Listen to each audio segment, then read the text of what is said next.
ताशी के पिताजी मिट्टी के बर्तन बनाते थे। उसके पिताजी जब भी बर्तन बनाने के लिए मिट्टी गीली करते, उसकी खुशबू से ताशी मचल जाती और उसका मन करता कि मुट्ठी भर कर मिट्टी खा जाए। ताशी चुपके से अंदर जाती और कोई न कोई मिट्टी का बर्तन तोड़कर बिस्किट की तरह खा जाती। इसी तरह बचपन से ही उसे मिट्टी खाने की आदत पड़ गई और ये आदत शादी के बाद भी नहीं छूटी। ताशी के पति शैलेश बोले, ताशी, तुम तो बहुत दुबली हो, यहाँ ऐसे नहीं चलेगा, तुम्हें खूब सारा खाना खाना पड़ेगा। बताओ, तुम्हें खाने में क्या पसंद है? मिट्टी। क्या? मिट्टी? ताशी एकदम से डर गई और सोचने लगी, अरे ये मैं क्या बोल गई? जी मिट्टी नहीं, मैंने कहा खट्टी। खट्टी, मुझे खाने में खट्टी चीजें बहुत पसंद है। जब भी वह मायके से ससुराल जाती तो मिट्टी के बर्तनों के टुकड़े अपने बैग में चुपके से भरकर ले आती और उन्हें खाती रहती। ताशी की सास भवानी ने कहा, बहू, तुम जब भी मायके जाती हो बैग भर कर लाती हो।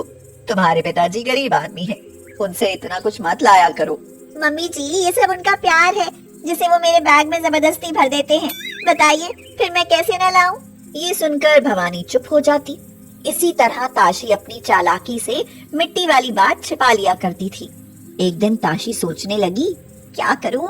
अपने घर तो मिट्टी के बर्तन फोड़कर खाती रहती थी, लेकिन यहाँ क्या खाऊं? एक काम करती हूँ, मम्मी जी ने पूजा के लिए मिट्टी के दीपक लाकर रखे थे, वही खा लेती हूँ। अभी उसने दीपक उठाकर खाया ही था कि उसकी सासू माँ आ गई और बोली, बहू, तुम दोपहर के समय मंदिर में क्या कर रही हो? बहुत देर से अपने चश्मे ढूंढ रही हूँ, मिल ही नहीं रहे। तुमने तो कहीं नहीं रख दिए। अब ताशी का मुंह खाली हो तो कुछ बोले, अगर मुंह चलाते हुए कुछ बोली तो सासू माँ मंदिर में कुछ खाते हुए देख दुनिया भर की सुना डालेंगी। वह हाथ से इशारा करके बाथरूम की तरफ भागी और मुंह की मिट्टी जल्दी से खाकर बाहर आई। भवानी ने पूछा, अरे क्या हुआ बहू, तुम ठीक तो हो? हाँ मम्मी जी, मैं ठीक हूँ। वो मेरा मन बेकार सा हो रहा था, इसलिए कुछ देर भगवान का ध्यान करने चली आई, लेकिन फिर भी कंट्रोल नहीं हुआ, उल्टी हो गई, तभी तो बाथरूम की तरफ भागी। अरे बहू, कहीं कोई खुशखबरी तो नहीं है? नहीं मम्मी जी, ऐसी कोई बात नहीं है। आओ, मैं आपका ना चश्मा ढूंढ कर देती हूँ। चलो अभी रहने दो, मैं जरा डॉक्टर के पास जा रही हूँ। खांसी है कि रुकने का नाम ही नहीं ले रही। थोड़ी देर में आती हूँ।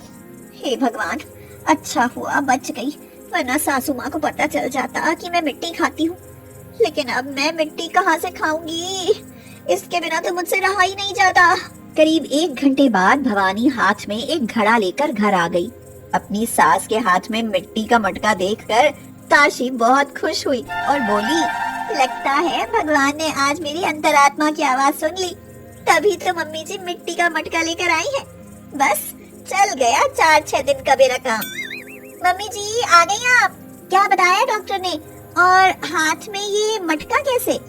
जरा सांस तो लेने दो बहू।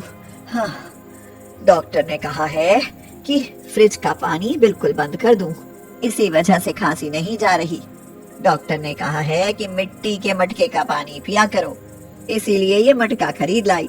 अब इसमें पानी भरकर रख दो ताकि ठंडा हो जाए, बहुत जोर से प्यास लगी है। ताशी मटके की तरफ भूखी आंखों से देखती रही। वह उसे लेकर रसोई में गई और उसमें पानी भरने लगी। उसमें पानी भरते ही उसकी खुशबू पूरी रसोई में फैल गई। खुशबू आते ही ताशी के मुंह में तो पानी आ गया। जब तलब बेकाबू हो गई तो वह मटके को बाहर से चाटने लगी और अंत में इच्छा विजयी हुई और वह मटका तोड़कर मिट्टी को खाने लगी। हाँ, मजा आ गया। लेकिन अब मम्मी जी को क्या जवाब दूंगी? उसे उपाय सूझा। मैं जोर से चिल्लाई, अब मम्मी जी, आपको चीजें खरीदने नहीं आती तो खरीदती क्यों हैं? क्या हुआ बहू, क्यों गला फाड़ रही हो? मम्मी जी, इस मटके की मिट्टी जरा भी अच्छी नहीं है। देखो तो, जैसे ही हाथ से पकड़ा तुरंत टूट के हाथ में आ गया। बेड़ा गर्क हो उनका, जो मिट्टी में भी मिलावट करते हैं। हाँ, अब क्या ही कहूँ, कल दूसरे से मटका ले आऊंगी। लाओ अब फ्रिज का पानी ही दे दो, गर्मी में प्यास के मारे गला सूख गया है। अगले दिन भवानी एक नया मटका और ले आई। वह ताशी से बोली, लो बहू, आज नए दुकानदार से मटका लाई हूँ, इस बार गारंटी दी है, जरा भी चटक जाए ना तो 2 मटके मुफ्त में देगा। हाँ। ताशी ने सोचा, अब तो मजा ही आ जाएगा। 1 मटका तोड़ूंगी तो 2 मटके आएंगे, यानी 3 मटके मेरे खाने के लिए काम आएंगे। लाओ मम्मी जी, धोकर पानी भर के रख दूं। न जाने कैसी खांसी हो गई है मेरी मम्मी जी को, जो मटके का पानी पीना पड़ रहा है। वह मटका रसोई में ले गई और उसमें पानी भरकर उसकी खुशबू का आनंद लेने लगी। लेकिन इतना कहाँ रुका गया उससे, उसके मुंह में पानी भर आया और वह फिर से मटका तोड़कर खा गई। मम्मी जी, आपको इस बार भी मटके वाले ने बेवकूफ बना दिया। देखो, पानी भरते ही टूट गया। अब इसमें मेरी क्या गलती? तुम्हारी कोई गलती नहीं है बहू। लगता है किसी पर भरोसा करना ही बेकार है। मैं जाती हूँ उसे बताने, और उससे बदले में 2 मटके ना लाई ना तो मेरा भी नाम भवानी नहीं। हाँ। ताशी मन ही मन मुस्कुराई और बोली, जय हो भवानी, मम्मी जी कल्याणी। मेरे तो मजे ही आ गए। अब 2 हफ्ते मिट्टी खाने का काम चल ही जाएगा। क्रम चलता रहा।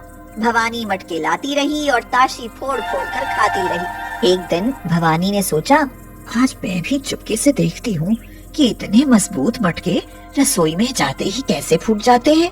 मेरी सासू माँ बहुत सीधी है, उन्हें तो पता ही नहीं चलता कि मैं ही मटके फोड़कर खा जाती हूँ। जय हो भवानी माँ की।